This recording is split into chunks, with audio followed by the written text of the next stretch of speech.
পদ্মার ইলিশের সাথে আসলে কোনো কিছুরই তুলনা হয় না। দেখতে যেমন সুন্দর আর খেতেও অসাধারণ। আসসালামু আলাইকুম, কেমন আছেন সবাই? যেহেতু আজকে বাসায় ইলিশ রান্না হবে, তাই আমি দুটো মাছ সুন্দরভাবে কেটে নিয়েছি। কাটা হয়ে গেলে সাথে সাথে লবণ দিয়ে বেশ কিছুক্ষণ মাখিয়ে রেখেছি। মাছ কী দিয়ে রান্না হবে ভাবতে না ভাবতেই মনে পড়ে গেল শাশুড়ি মায়ের শিম বাগানের কথা।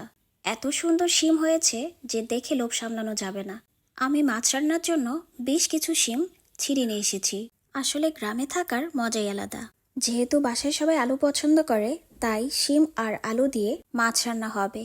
আমার যা সবজিগুলো কাটতে আমাকে সাহায্য করছিলেন। মিলেমিশে কাজ করলে আসলে কোনো কাজকেই কঠিন মনে হয় না। যাই হোক, আমি মাছ রান্নার জন্য প্রস্তুতি নিচ্ছিলাম। সবজিগুলো কাটা হয়ে গেলে আমি প্রথমে চুলাতে প্যান বসিয়ে দিয়েছি। তেল গরম হওয়ার সাথে সাথে দিয়ে দিয়েছি পেঁয়াজ আর কাঁচামরিচ। ইলিশ মাছ রান্নায় আমি কখনোই আদা ব্যবহার করি না, কারণ আদা ব্যবহার করলে মাছের স্বাদটাই নষ্ট হয়ে যায়। এক্ষেত্রে আমি রসুন আর জিরার পরিমাণটাই বেশি ইউজ করি।